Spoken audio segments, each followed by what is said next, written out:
Waggoota torba darban waancaa Pirimeer Liigii Ingilaandi jaafudhanneerraa bara darbee yeroo nuti ga'umsa olaanaarra ture sagalee akkas jedhu deeggartoota Liivarpuul irraa hin dhageenye. Kuni Anfield Roaditti dhagaamuu hin qabu ture jedhe leenjisaa Manchester City Pep Guardiolaan deeggartoota Liivarpuul boru hojiirraa kaata jedhaniif deebii yoo kennan. Torbee 13ffaa Pirimeer Liigii Ingilaandiin taphni cimaan Anfield Roaditti Liivarpuuliif Manchester City waliin taphatan injifannoo Liivarpuul goolii 2-0 xumurame. Taphoota waliigalaa torba darban injifannoo malee kan himade Manchester Cityn amma carraa shaampiyoon Ingilaandi ta'uu shakkii keessa seeneera. Kilabichi kaleessa caalmaa taphaa fudhatus kubbaa kallattii sirrii eeggate lama qofa yaalanii. Arne Slot jalatti garee akkaan ijaarame ta'uu kan mul'ise Liivarpuul kubbaa 18 gara goolii Manchester City yaale keessaa torba kallattii goolii kan eeggatteedha. Daqiiqaa 12ffaa irratti Koodii Gaakpoon goolii galcheen dursaa boqonnaa kan ba'e Liivarpuul boqonnaa booda daqiiqaa 78ffaa irratti balleessaa goolii eega Manchester Citydha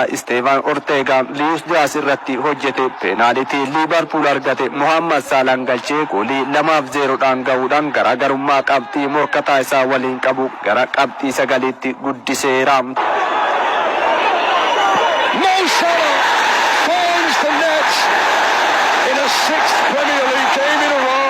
Taphoota 10 Anfield Roaditti taphateen tokkoon qofa kan mo'ate Pep Guardiolaan amma morkii shaampiyoonummaa keessaa ba'e jedhu xiinxaltoonni kubbaa miilaa hedduun qabxii 23 sadarkaa 5ffaattis gadi bu'eera. Arne Slot taphoota 20 Liivarpuul dursan keessaa 18 injifachuun garee Jurgen Klopp ijaare haalaan qindeessuun itti fayyadamaa jiru. Dorgommii hundumaan kilaboota leenjistoota ciccimoodhaan leenji'an hundumaa mo'ateera. Champions League Awurooppaan Xavi Alonsoof Carlo Ancelotti Premier League Englandin Pep Guardiola fi Erik ten Hag mo'ateera.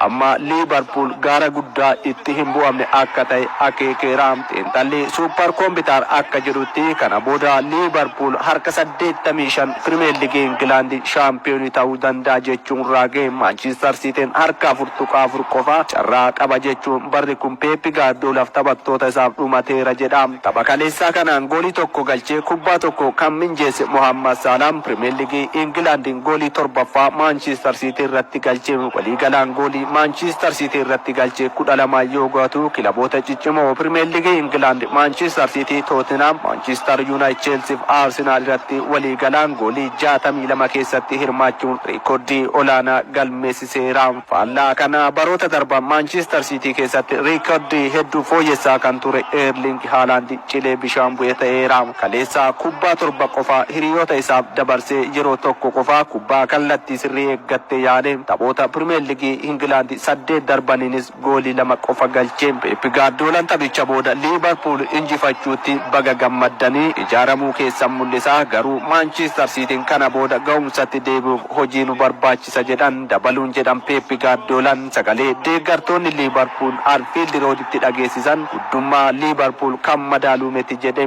Dhugaadha deeggartoonni kilaboota hundaa akkanaan ari'amu barbaadu kan jedhe Pep garuu waggoota torba dabran hojii keenya yaadachuu qabu yeroos eessa dhaqan jechuun deebisaniifi ta'us hariiroon Liivarpuul waliin qabnu kana ta'uu hin qabu jedhe. Kilaboonni akka Arsenaaliif Chelsea taphoota injifachuun adeemsa gaariirra jiru. Manchester Cityn yeroo dhiyootti ga'umsatti ni deebi'a kan jedhe ammoo leenjisaa Liivarpuul Arne Slot ammatti dorgommichi xumuramuuf hin geenye obsaa jechuunis dubbate Arne Slot. Taphataan duraanii Liivarpuul Jamie Carragher kana booda Manchester Cityn akka bishaanii hurkeera carraan waancas dhumatee fiira yoo jedhu abdiin qaba Pep Guardiolaan kana booda Manchester City ga'umsatti ni deebisa kan jedhe ammoo taphataa duraanii Manchester City Micah Richards ture. Taphoota birootiin Manchester United Ruben Amorim jalatti milkii eegale itti fufeera. Kaleessa Everton waliin kan taphate Manchester United goolii 4-0 mo'ate. Marcus Rashford fi Joshua Zirkzee goolii 2-2 Manchester United galchaniiru. Taphoota 3 Manchester United kan durse Ruben Amorim taphoota 2 mo'ateera. Garaagarummaa Manchester City waliin qabanis 4tti dhiphiseera. Ruben Amorim jalatti taphattoonni hedduun fooyya'insa gaarii mul'isaa jiru. Marcus Rashford taphoota 2 goolii 3 galcheera. Amad Dialloon ammoo tapha 4 goolii 2 galchuun 4 minjeessee kenneera.